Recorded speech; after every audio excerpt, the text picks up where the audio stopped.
Empire.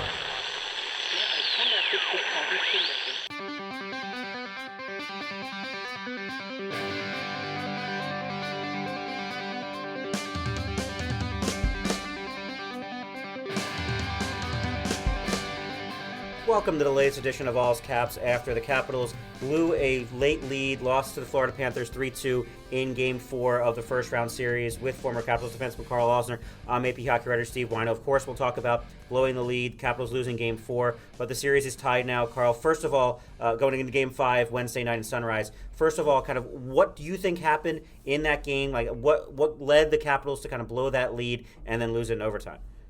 Well, first off, I think it was a pretty good game, right? They played decently well. That's I think more of the playoff type hockey that everyone has come to expect. You know, a little bit tighter checking, tight scoring games. There wasn't a whole lot of opportunities given, and the ones that were given were capitalized on, right? So overall, I think it was a pretty good game. I think, I'm not. I think the Panthers just played better. They played tighter. They did. Yeah. They didn't. They weren't just trying to go out there and look for easy offense and free chances, and that's what they needed to do. And unfortunately, they did it. I think they're still struggling in a couple areas there, but it was a good game. I thought the Caps were hanging on there, and like everyone said, they were inches away from closing it out and going up 3-1 with that empty netter. And I love going for that now. I think it's one of the things that has changed over the last, I don't even know, like even 5 or 6 years, where shooting for the empty net. Teams are more willing to have guys go out there and shoot for it, right? You can ice a game just like that. And I know there's the argument on having a face off and down in your zone again, but I mean that's exactly where you started in the first place, right? So I don't think it's that big of a deal. But anyways, I think it was overall a pretty good game. We were just saying before, I was watching it from, I think, 8 rows up behind the visiting team net, and I don't love that angle. It's tough to see the other end of the ice too, right? It's tough to see the other end of the ice, yeah. And I like to, I guess it's just the way that I like to watch hockey is I like to watch plays develop and stuff. So it wasn't my favorite spot, but it was nice being in the wild with the fans and hearing some of the chatter that goes on. I get to hear people complaining about not shooting up close and personal instead of from on the ice. So I know how much you love that. It was my favorite. I almost turned around and said something to the guy to explain why they don't do that, but I figured I'd just let it go. So it was interesting, though. It was pretty good atmosphere in that building. There are times, though, you're watching a game, and like I forget who had it last. I think it was Connor Sherry had a situation last night where he went in and looked for a pass. I'm like, put the puck on net there, because Bob, at that point, he was fine, but you put the puck on net, you shoot for a rebound, you might have a better chance. Yeah, they definitely passed up a couple opportunities that I saw at our end there, where for sure they should have shot the puck. But at the same time, I guess to explain it for anybody who is listening, first of all, for anybody in the arena, do not yell "shoot" because Karl hates that. Everybody hates players it, hate that. Yes, players hate that. Yes. I was going to explain to the guy behind me that if somebody was just taking the puck and shooting it every single time, me as a guy who likes to block shots, I'd be licking my chops, you know. Yes. Someone's just going to float one through from the blue line, I would love that. It's an easy knockdown, you know, that it's so hard to find a lane. Like, you got to remember that there's 3 layers of defense there, you know. There's the shooter up top. A lot of times there's a centerman too in the middle. Yep. And then there's the defenseman there, all trying to block that shot. So a little floater has to get past a lot of people to have any sort of effect.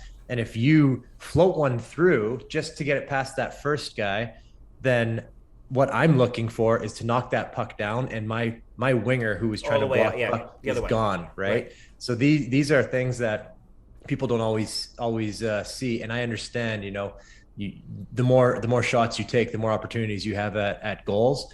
But it's extremely hard to get pucks through in the NHL. That's why they say, man, this defenseman is so good at finding the lane to get the puck through. You know, there's not that many players like that can be that level. And so it's just one of the things. But I understand the frustration, because it seems a lot easier than it is. Yeah, and look, the Capitals did that's a very opportunistic goal by Evgeny Kuznetsov. Oshie lays out Sam Bennett with that hit, which it might have been half a second late, but pretty clean hit. The league's not going to discipline him for it. But that sets up the play. Ovechkin springs Kuznetsov, pretty roof goal, and at that point, place is going nuts. So you were there, place is going nuts, and you're thinking, well, they got to hold on at this point. And the Capitals have been so good in those spots this season of holding on that it was just really a bad bounce off of Hathaway right to Sam Reinhart for that tying goal with 2:04 left.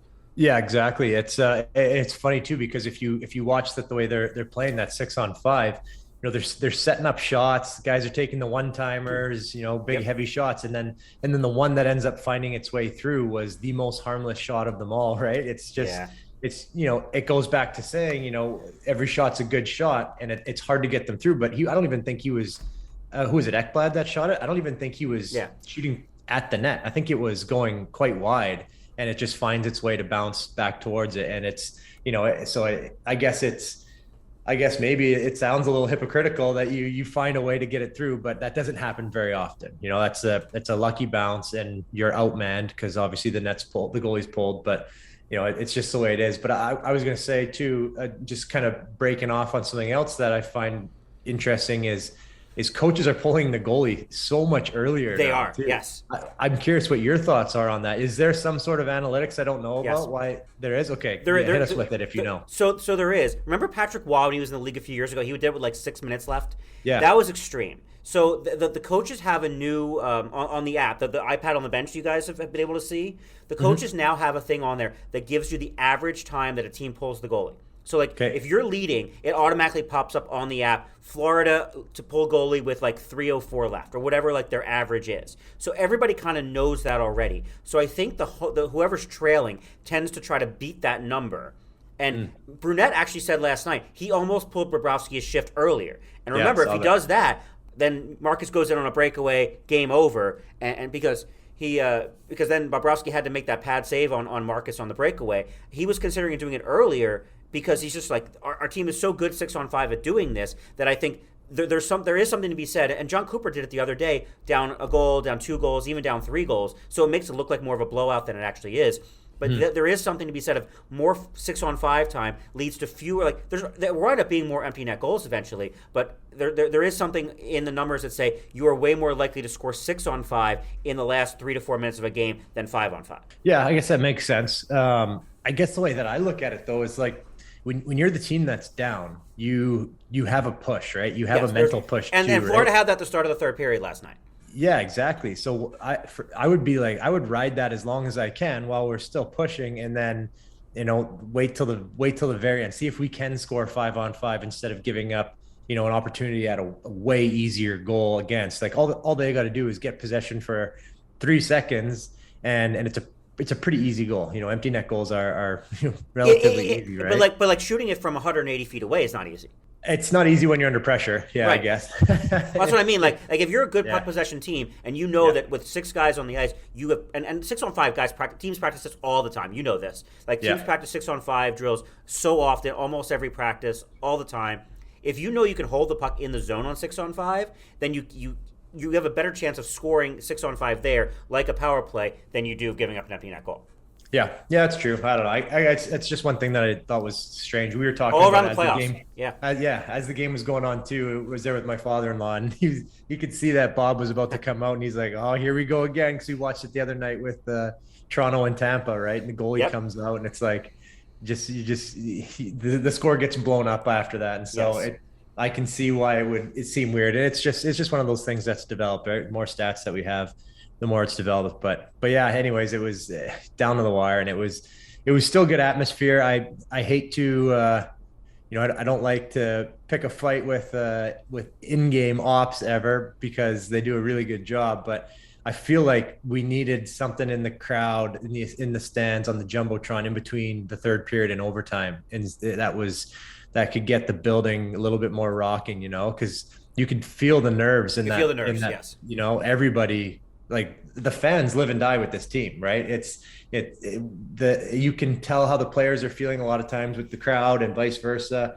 And at that point, I would have loved maybe like some throwback to the year the team won the cup, on the Jumbotron, or even a bunch of overtime winning goals from the past Right. with some, Well, some didn't they good. do that? Didn't they show the Joel Ward overtime goal from Boston? I don't know where in the game, but like they definitely showed some of those big goals. Yeah, I think it was because I was watching it. I'm waiting on looking at the jumbotron. It was the black screen with the Caps logo bouncing around, and Yeah. and the music you'd hear at Nordstrom while you're shopping around. And I'm just like waiting for it. I'm like, okay, throw up some, even funny clips, something to keep Right. keep. It's like the same thing you would do in the dressing room, is you want to get the players' minds off of how big this situation is, right? And I was just waiting for something like that. I think that would have helped the crowd a lot, and it would have started the overtime with a little bit more energy. I think you're right. Let me throw the behind the curtain on what my night like this is something like that on a game like that. So the way the elevator works at Cap One, I usually watch the end of regulation down in the media room. So like on television, end of the game. So I go down like probably I went down like 4:30 last night. I go down. By the time the elevator gets down there, there's a hallway where there's one TV that you basically have to walk backwards to see the TV to get to the media room. So I see the goal happen as I'm standing there in the hallway with one of the Panthers writers. And I'm just like, well, who scored? I'm like, screw it. I'm going back upstairs. I want to watch this game. And so Yeah. between third period and overtime, I'm not paying attention to anything because I've got to write my Capitals win story. I got to write my Panthers win story and get my shit together because this is like for kind of a pressure situation, and I've done this in the Cup final. That's a pain in the ass. But once I had both, once I had like 400 something words written on both those teams winning, I'm like, somebody can score now. And then, unfortunately for the Capitals, Carter Verhaeghe scored. Yeah, isn't that interesting? I think that's neat to hear that you write one for each, right? You probably just tweak little bits here and there. Oh And no, they're two totally different stories. I'm a maniac. are they seriously? Oh yeah, especially because a game like last night, it's such a big difference. It's Caps up 3-1 and Panthers on the verge of elimination versus we got a brand new series 2-2. Those entirely different circumstances. Yeah, I guess so. I guess if you're just breaking down the game, then it's different. But if you're actually leading That's into boring. the next one, I essentially try to write as if anybody who's reading it has already watched the game or the highlights. Yeah. Like anybody who's going to read it has some idea of what happened in the game. So it's like, okay, now what does it mean? Which is easier said than done sometimes, but like that's what I try to do. Yeah, well, that makes sense, and that's the thing too, especially with deadlines and people want instant information. You gotta kind of have it there, but My story was 450 words, like 30 seconds after the game's over. yeah, Like, that's pretty. that's the game here.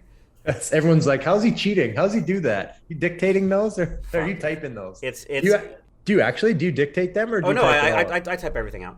Have you thought about dictating it? No, it's actually faster to type it. Is it really? Yeah, and the hardest part is like I'll go into the post game and I'll be transcribing as guys are talking and plugging quotes in, like sending it to the desk saying Verhaeghe said this, throw it in the story, and we had 600 words out 15 minutes after the game was over. Really? That's I guess that's if you're a fast typer, if you're that's like the magic. me, Yep. Hey, look. You know what to do on the ice. I know what to do about what's on the ice. So we're completely covered here. Let's take a break here. When we come back, we'll hear from Peter Laviolette here at MedStar Capitals Iceplex about the Capitals situation now. We'll talk about the penalties and probably over officiating, I think, in this series and in the playoffs, and some more about what's going on with the Capitals and Panthers headed to Game 5 in Sunrise. That's playoff hockey. That's a series. And the series is full of moments that are good, high, and moments that are low. And you've got to wake up every day and attack the day. And so, we've moved on from that, and we'll get back to work and travel to Florida and get ready to play tomorrow. We've been a real good road team. We like the games that we played, regular season and playoffs. We like the games that we played down in Florida, and you guys have done a good job on the road. So we'll get ready to get out and battle there. That was Capitals coach Peter Laviolette today at MedStar Capitals Iceplex. This is All's Caps, the former Capitals defenseman Karl Alzner. I'm AP hockey writer Steve Wino.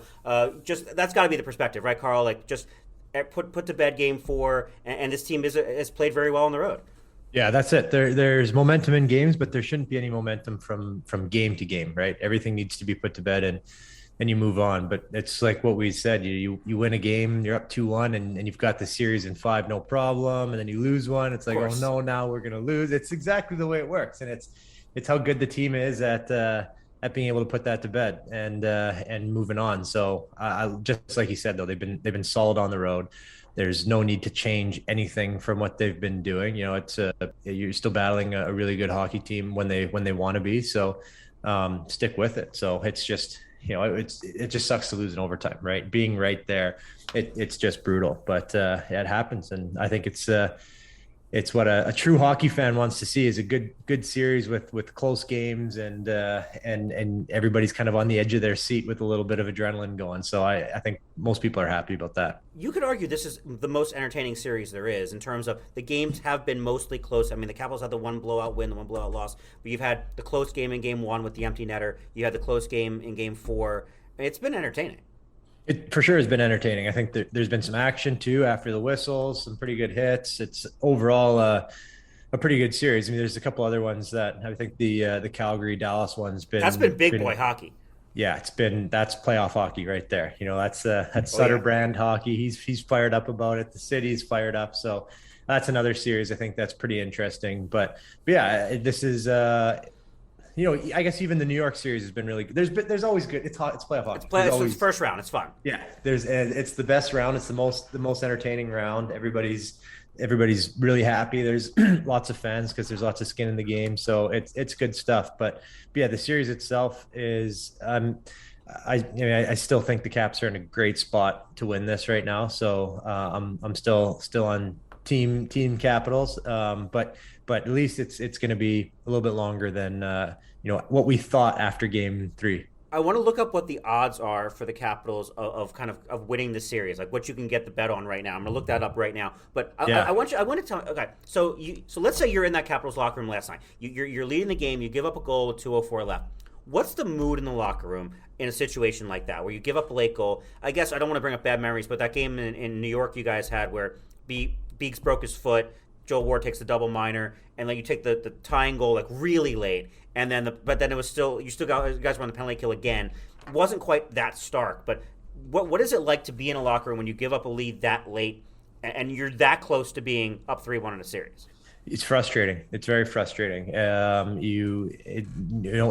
tough as you are mentally, it's hard not to at least think for a second, like, oh man, like we were so close, because you're looking for any edge you can get in the playoffs, right? If you can end a game in regulation and not have to go to overtime and get up an extra game on a team, like you're looking for those edges, right? And if you just narrowly missed getting that, it's very frustrating. And then the good teams right after that are able to completely forget about it and get back into it, and us in that specific situation, I think we were still on the penalty kill going into overtime. That's not the position you really want to be in at all, but it happens sometimes, and you got to find a way to get out of it. But same thing with last game.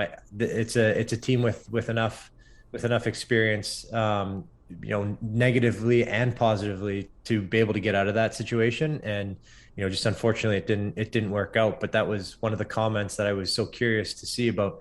They're saying Florida needs to do some growing up, and I totally agree with that. They have older players, but there's one thing to be said for being grown up in the playoffs and regular season, and some teams just aren't there, and that it's a very, very hard mental grind in the playoffs. And so unfortunately for the Caps, it was probably a good teaching moment for them, a good learning moment, but yeah, it's not something that the team's going to go. Just the Caps are just going to roll over and let Florida do their thing. Right. So right now, it plus 240 on the Capitals to win the series. So that means a $50 bet wins you 120. And that's pretty good odds for a team that's played as well on the road as the Capitals have. And to me, it's a coin flip series. I mean, if the Panthers have found themselves and they get their power play clicking, the Panthers are going to win the series. If the Capitals are managed to keep the Panthers at scoring 5-on-5 goals, because other than that overtime goal last night, the Panthers scored 4-on-4 and 6-on-5. So the Capitals have been so good on the penalty kill and at 5-on-5 defense. If the Capitals are able to contain the Panthers that way, they're going to win the series. Yeah, that's exactly it. I mean, there's been so much special teams in this series, right? You said it earlier to me, and it's true. Like we just want to watch some more 5-on-5 hockey. We want to see who's the team that's going to win it like that. I mean, we go back to the year Boston won, right? It's the entire series that Boston played Tampa was power play, penalty kill, power play, and Tampa was so good on special teams that year. And then all of a sudden, Game 7, the refs decided not to call anything. And Boston was better 5-on-5, and they win that series and win the cup. It's just it's just some teams are built certain ways, and I guess as the opponent, knowing that, right, knowing if a team is very good special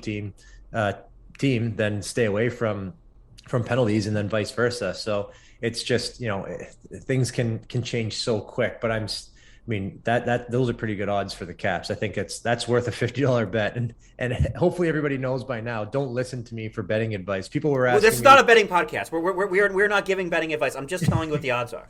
Exactly. Don't bet on hockey, kids. It's a terrible idea. Yes, people were asking me before the game when I was out there at the Caps fan van, meeting some of the fans walking in. They were all asking me who's going to score the first goal. What's the series going to be, this and that. And I'm like, hey, you can listen to me if you want, but I'm going to be the first one to admit that this is not my thing. And so yeah, it's just whatever. But anyways, good odds. It sounds like it'd be worth the $50 bet. Yeah. And we mentioned the officiating thing. So last night, I'm looking at the numbers now. Only 44 or so minutes of that game were played at 5-on-5. And 13 minor penalties called in the first 35 minutes. It just feels like, and I'm not saying any kind of bias. I just think there's been, and coaches around the league are saying this, GMs and all that there's just a little bit of over officiating going on. Maybe some overcompensation from officials who we all been saying, well, you don't call anything in the playoffs and this and that. That referees were told, call it like the regular season. I think there's just a little more ticky-tack calls that are unnecessary, making it too many power plays and penalty kills than we'd like to see. Yeah, and I get it. Call it like the regular season because that's what everybody's used to, but the same time, like the games are more intense. Like people want to see who the best team is 5-on-5, even though some teams are geared towards, being better on the power play and stuff. I just kind of like to see the game get played without guys worrying about what they can and can't do, and if it's going to change game to game, right? Right. Everybody typically knows that playoffs things get, swept under the rug a little bit more. They used to. This postseason's been a little different. Yeah, exactly. And so all of a sudden it's different and it's hard to adjust, right? Like you want to have that emotion, right? And that emotion comes usually from things that can, maybe ride outside the lines every now and then. So I don't know. I would rather the refs kind of stay out of it a little bit more, but the league wants things done a certain way, and the team needs to adapt as fast as possible. So it's just, I don't know, it's whatever at this point, but I like 5-on-5 hockey. So hopefully we can get some more of that, but that would be the thing that would be unfortunate is all of a sudden it changes to, you get away with a few more things and the players don't know what to expect. Right. So it's kind of it's a balance there, but like even the thing with TJ's hit.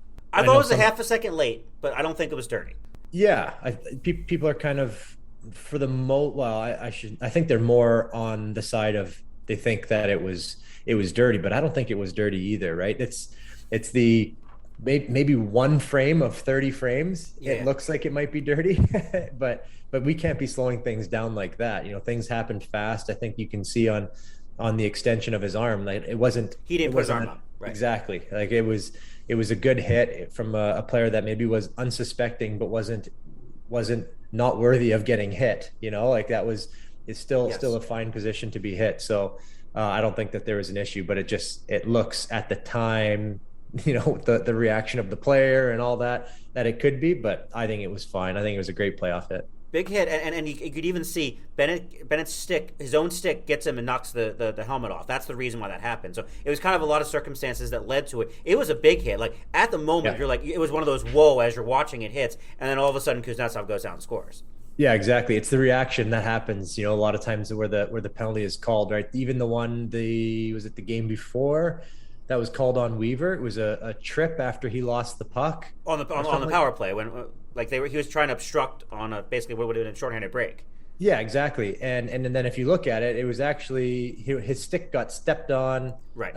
And it was nothing that he did wrong. It wasn't a penalty, right? But the things happened fast, and there's a reaction from the ref, and it's something that they look at after the game and realize, oh crap, I missed one. But it's such a hard job to do. And they're really good, by the way. Like once you go see international officials and go to the Olympics and World Championships, you realize how good NHL refs are. So this is not a knock on the quality of NHL officials, because people like to rip that a lot. NHL officials are really damn good at their job. Extremely good. Like there's so much that's happening that fast to be able to get as close to being perfect that they are on offside calls, on on icings, all that stuff, like to know if a puck gets tipped. I would always try and mess with the refs and say that the puck wasn't tipped or was tipped and stuff. And 9 times out of 10, more like 19 times out of 20, that they would have it right. There'd be occasionally where I would shoot a puck over the glass, or someone would shoot it over the glass, and I would come up like calm and just say no,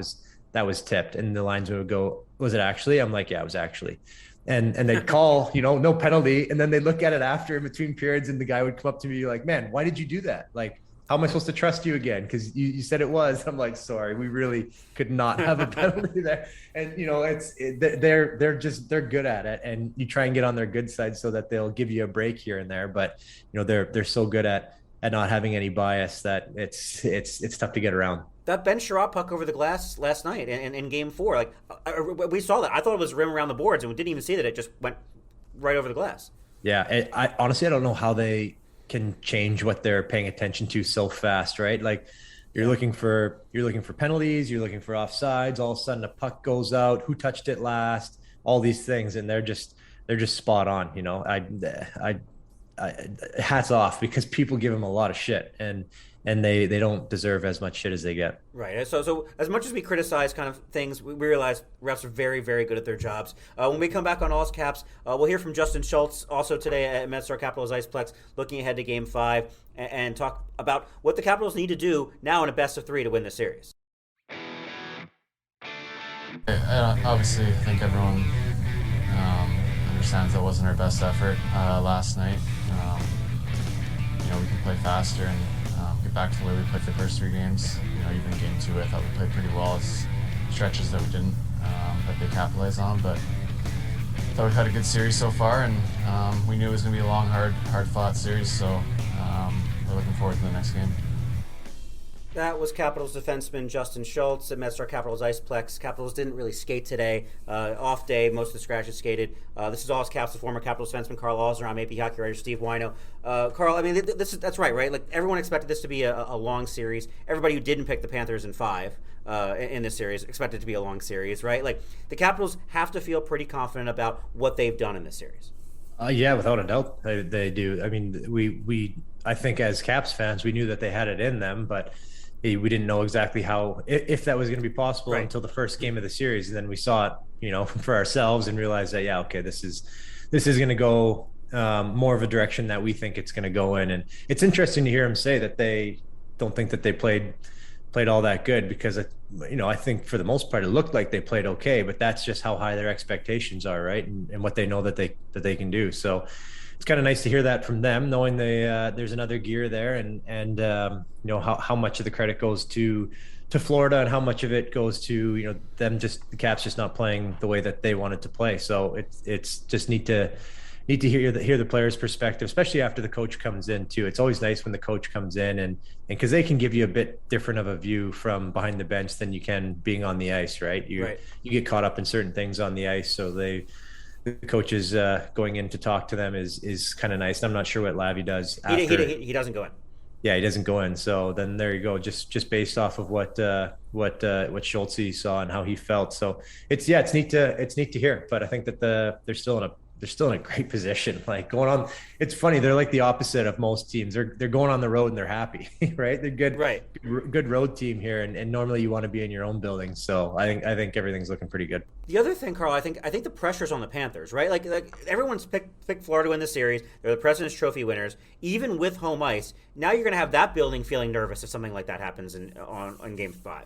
Oh, for sure. There should be zero pressure on the Caps, right? They have, I guess they have their own internal pressures of how they want to play and stuff. But if the Panthers don't win, it's, they already had questions after losing last year to Tampa, even though Tampa's, they went on to win. Still, they felt like they should have won. So, if it happens again, like we know what it's like. And I think I saw this yesterday too. It's the last 8 President's Cup trophy winners, right? There's a loss in the first round, 6 in the second, and 1 in the third round, right? It's a hard road, and you have expectations going into the playoffs of how things are supposed to go, and then they don't go your way, and this happens, right? You start asking questions why, and it's hard to battle through you battle through things that aren't happening the way that they're supposed to happen. You're the best team in the league, right?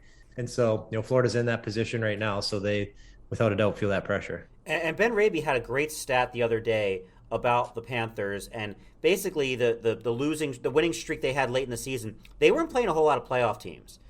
So he said the 13-game winning streak they had at the end of the season, 10 of those were against non-playoff teams, which I guess gives them kind of an inflated record and an inflated sense of confidence going into the playoffs. Yeah,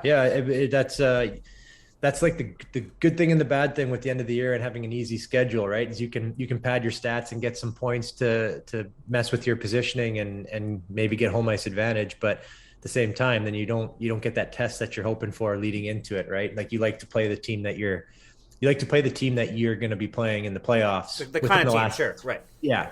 And I think they even said too, they played the Caps. When was it, in November? Yeah, it was the last game was like November 30th or something like that. Yeah, so they hadn't seen each other for so long, so it's so hard to measure yourself up against that team. You don't have video of you playing them that's relevant. So I'm sure lots of things have changed in both team styles leading up to that game. So it's tough, but yeah, it could also be that thing where you need to face a little bit of adversity and then all of a sudden you just go nuts, right? Like the Caps did when they won. I don't know. I guess they're just working through it right now, but we're hoping that they can continue to stay sleeping a little bit. I don't want to dwell on this because it's a hypothetical, but the Capitals, if they had not kind of laid an egg in those two Islanders games, they'd be playing the Rangers now, and the Rangers don't look all that scary. Igor has kind of blown up the past couple of games, and now you got a tougher Florida team where maybe the Rangers would have been an easier matchup. We're not in that spot, but it kind of is a tough lesson that maybe they get 3 points out of those two games. All of a sudden, it's a Rangers series, and they might be up 3-1 like the Penguins are. Yeah, it's possible. If you we will never know exactly. We'll never know, right? Yeah, that's why I don't want to dwell too much on it, but that's what I started thinking. Yeah, I will say this though about the Pittsburgh Penguins, and I don't like giving them credit for anything, but they are a really good team at home in the playoffs.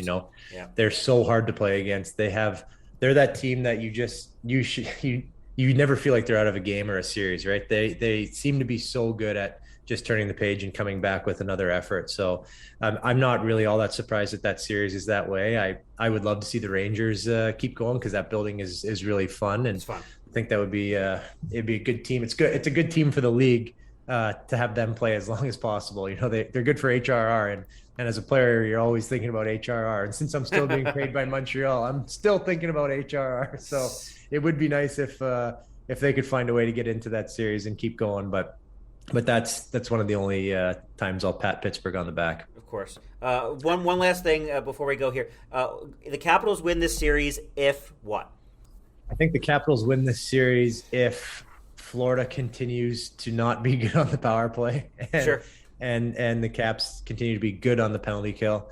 And if they minimize those mistakes, there was on Florida's first goal, there was one, I think it was a pinch. Yes. That led to an odd man rush. 2-on-1, yeah. That's all it takes, right? Like they didn't really have many of those in the first few games. So I'd say that and even on the overtime goal, and I don't think it's not like a glaring mistake, but McMichael finds a way to get that puck deep going up the wall instead of making a play towards the middle.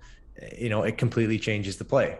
So it's just those tiny little things that happen. So that's my opinion. I'd love to bounce that back to you and see what you think. I'm gonna say those things. Basically, if the Capitals keep the Panthers from scoring at 5-on-5 is the biggest thing, because I think the power play is gonna break through at some point for Florida. I think they're just due at some point to score on the power play. But I think if the Capitals can keep the Panthers from scoring consistently at 5-on-5, and a big part of that is Ilya Samsonov and those Sammy chants. I don't remember before Game 3 of this series ever hearing that in that building, and now to hear it often, like the crowd is behind Ilya Samsonov, and now I started wondering. I'm talking to my friends after the game. I'm like, is he their goalie next year? Like, I know we're getting ahead of ourselves here, but like, is Samsonov back to being that guy? And I think if Samsonov continues to play as well as he has, the Capitals have a good chance of winning the series.